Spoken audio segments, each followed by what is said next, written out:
IPS இன்டர்வியூல நீங்க எதுக்கு இந்த துறையை செலக்ட் பண்ணீங்கன்னு இந்த கேள்வியை கண்டிப்பா கேட்பாங்க. சொசைட்டிக்கு ஏதோ ஒரு வகையில சர்வீஸ் பண்ணணும்னு பல பேர் இந்த பதில தான் சொல்லுவாங்க. இந்த யூனிஃபார்ம் கிடைக்கிற த்ரில்லுக்கும் அதிகாரத்துக்கும் மயங்கி சில பேர் இதை செலக்ட் பண்ணுவாங்க. செக்யூர் கவர்மெண்ட் ஜாப்னு நினைச்சு சில பேர் இதுக்குள்ள வருவாங்க. அப்பா போலீஸ்ங்கிறதுனால அந்த பாரம்பரியத்தை தொடரணும்னு சில பேர் இதை டிக் பண்ணிருப்பாங்க. உங்க காரணம் எதுவா இருந்தாலும் சரி, நான் உங்களை பாராட்டியே ஆகணும். ஏன்னா you have made a toughest decision in your life.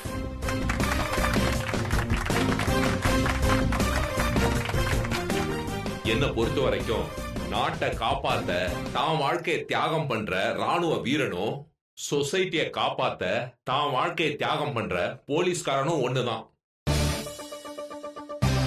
இந்த காக்கி யூனிஃபார்ம்ங்கிறது சில பேருக்கு கௌரவம், சில பேருக்கு அது பெருமை. ஆனா என் பார்வையில அது ஒரு பெரிய ரெஸ்பான்சிபிலிட்டி. அந்த பொறுப்புல நீங்க எல்லாரும் சின்சியரா ஒர்க் பண்ணணும். அதுதான் என்னுடைய எதிர்பார்ப்பும். என்னுடைய எதிர்பார்ப்ப எல்லாரும் நிறைவேற்றுவீங்களா? Yes sir. Thank you. Hi, Murli sir. Nice. Arul sir. Good. Ashmita. Nice. Naveen sir. Sir.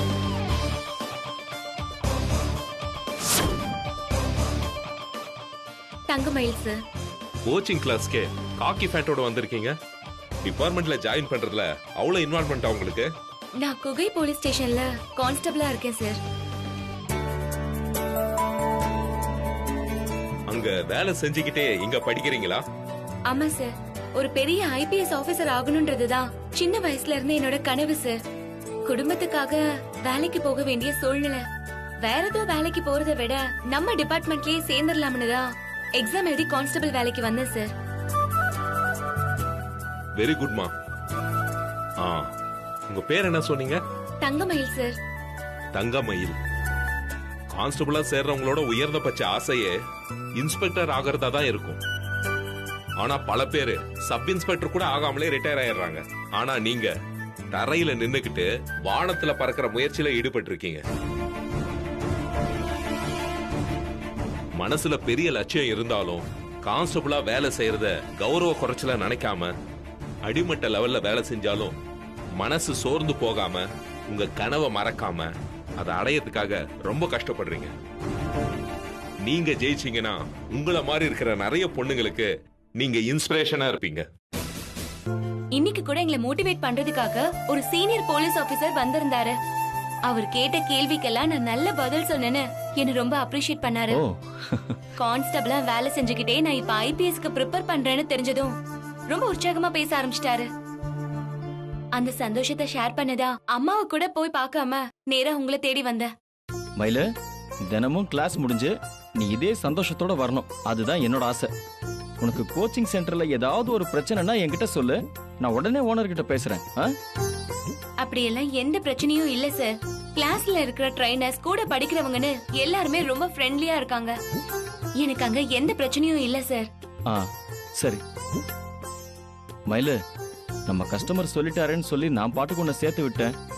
அங்க சூழ்நிலை எப்படி இருக்குமோன்னு சொல்லி எனக்கு ரொம்ப கவலையாவே இருந்துச்சு. இப்ப நீ சொல்றத கேட்டதுக்கு அப்புறமா தான் எனக்கு ரொம்ப ரிலாக்ஸ்டா இருக்கு. கோச்சிங் எப்படி இருக்குங்கிறதெல்லாம் எனக்கு செகண்டரி தான். ஆனா நீ ரொம்ப கம்ஃபர்டபுளா இருக்கணும், அதுதான் எனக்கு முக்கியம்.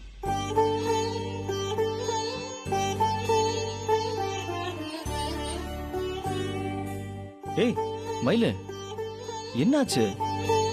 ஐபிஎஸ் ஆகணும்ன்ற கனவை விதைச்சது எங்க அம்மா தான். ஆனா அது நினைவாகிறதுக்கு எல்லா வகையிலயுமே எனக்கு சப்போர்ட்டா இருக்கிறது நீங்க தான் சார். ஆரம்பத்துல இருந்து நீங்க தான் எனக்கு ஸ்பான்சர் பண்ணீங்க. இதுக்கு முன்னாடி பெரிய கோச்சிங் சென்டர்ல சேர்த்து விட்டு தங்கறதுக்கு கெஸ்ட் ஹவுஸ்ல இடமும் கொடுத்தீங்க. அதெல்லாம் இல்லனானதும் இப்ப நான் இலவசமாவே எக்ஸாமுக்கு தயாராக ஏற்பாடு பண்ணிருக்கீங்க. எந்த எதிர்பார்ப்பும் இல்லாம யாருமே இந்த காலத்துல இப்படி எல்லாம் செய்ய மாட்டாங்க சார். மயிலு, அதெல்லாம் இல்ல. அந்த மாதிரிலாம் பேசி என்ன ரொம்ப பெரிய ஆள் ஆக்கிடாத. என் எதிர்பார்ப்பு என்ன சுயநலம் என்னங்கறதெல்லாம் உனக்கே நல்லா தெரியும். உங்களுக்கு யூஸ் ஆகுற மாதிரி நான் ஒரு gift வாங்கிட்டு வந்திருக்கேன்.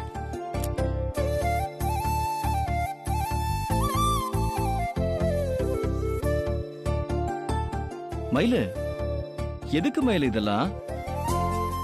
நீ என் கூட இருக்கிறத விட வேற எதுவுமே எனக்கு பெருசு கிடையாது. இப்ப எதுக்கு மயிலு காசை வேஸ்ட் பண்ண? சார், மனசுக்கு பிடிச்சவங்களுக்கு gift பண்றது காசை வேஸ்ட் பண்ற விஷயம் இல்ல. உலகத்திலே பெரிய சந்தோஷம் இதுதான் சார். gift பிரிச்சு பாருங்க. என்னங்க? ஆ,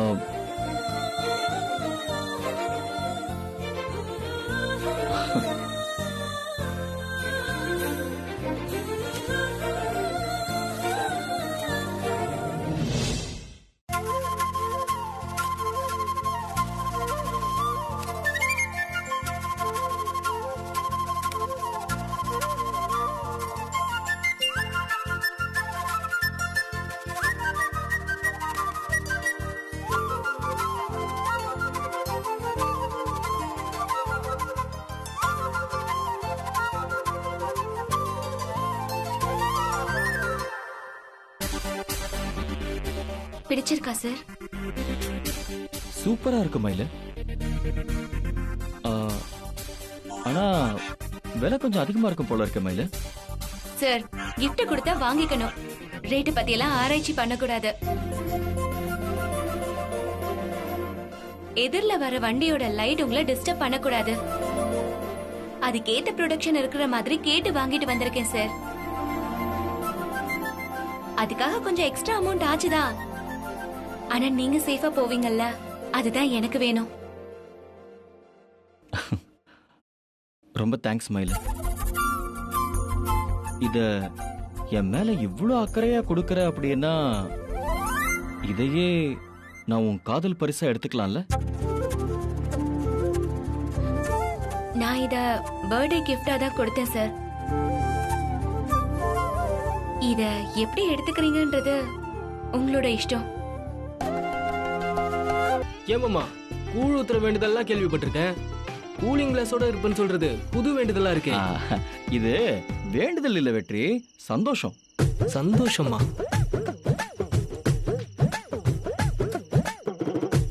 என்ன அப்படி பாக்குற? என்ன சந்தோஷம் தோணுது இல்ல? இது சாதாரண கூலிங் கிளாஸ் இல்லப்பா. மயிலு எனக்காக கொடுத்திருக்கிற பர்த்டே கிஃப்ட். இத லவ் கோட்டட் கூலர்ஸ் கூட சொல்லலாம். ஓ, அக்கா கொடுத்த கிஃப்டா இது? செமையா இருக்கு மாமா. கொடுங்க, நான் போட்டு பாக்குறேன். No no no no, chance இல்ல ராஜா, சான்ஸே இல்ல. அந்த ரூம்குள்ள இருக்கிற என் திங்ஸ் எல்லாத்தையும் யூஸ் பண்ணிக்கோ. என் ஷர்ட்டை கூட யூஸ் பண்ணிக்கோ. நான் ஏன்னே கேள்வியே கேட்க மாட்டேன். ஆனா இத மட்டும் கேட்காத. மயிலு ஃபர்ஸ்ட் டைம் கொடுக்கிற கிஃப்ட் எனக்கு. இது ரொம்ப ரொம்ப ஸ்பெஷல். இது அவ மேல இருக்கிற லவ் மாதிரி இதுவும் என் லைஃப் லாங் வரணும்னு சொல்லிட்டு நான் ஆசைப்படுறேன். இத என்ன தவிர வேற யாரும் தொடறதுக்கு பெர்மிஷன் கிடையாது. புரியுதா? புரியுது மாமா, புரியுது. வெற்றி, நான் ஓவரா பண்றேன்னு நினைக்காத. நாம விரும்புறவங்க நமக்கு கொடுக்கிற கிஃப்ட்ல அவங்களோட லவ்வும் கலந்துருக்கு. அது எனக்கு மட்டும் சொந்தமான ஒரு பொக்கிஷம். அத இன்னொருத்தரோட ஷேர் பண்ணிக்க முடியாதுல்ல? ஓகே மாமா, புரிஞ்சுது. என்ஜாய். தேங்க்யூ.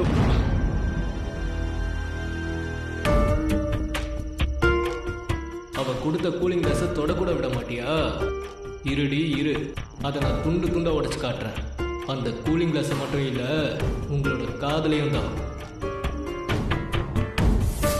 நாம கொடுத்த கிஃப்ட எப்பவுமே பிரியாம இருக்கானேன்னு சொல்லி ரொம்ப சந்தோஷப்படுவா. போங்க மாமா, எனக்கு அது சுத்தமா தோணல. அக்கா பிராக்டிகலா தான் இருக்காங்க, ஆனா நீங்க கொஞ்சம் கிறுக்குத்தனமா நடந்துக்கிறீங்க. டேய், நீ என்ன முழு கிறுக்கன்னே சொல்லிக்கோடா. I don't care. எனக்கு பிடிச்சிருக்கு, நான் போட்டிருக்கேன், அவ்வளவுதான். ஆமா, உன் காதுல இருந்து ஏன்டா புகை வருது? மாமா, ரொம்ப ஓவரா பண்ணாதீங்க. சரி, அதை கழட்டி கொடுங்க. No no no no no. என்ன தவிர்த்து இந்த கண்ணாடியை யாருமே தொடக்கூடாது. இதை நான் ஏற்கனவே உங்ககிட்ட சொல்லியிருக்கேன்ல. மாமா, நான் அதை போட்டு பார்க்கறதுக்கு ஒன்றும் கேட்கல. ப்ரஷ் பண்ணி முகம் கழுவுறப்போ தண்ணியும் பேஸ்டும் மேலே பட்டு அசிங்கமாயிடும்.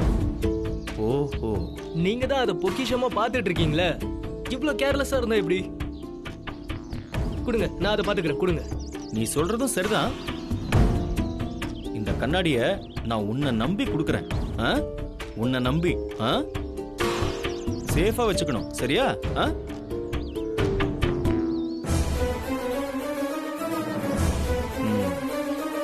இந்தா வெற்றி,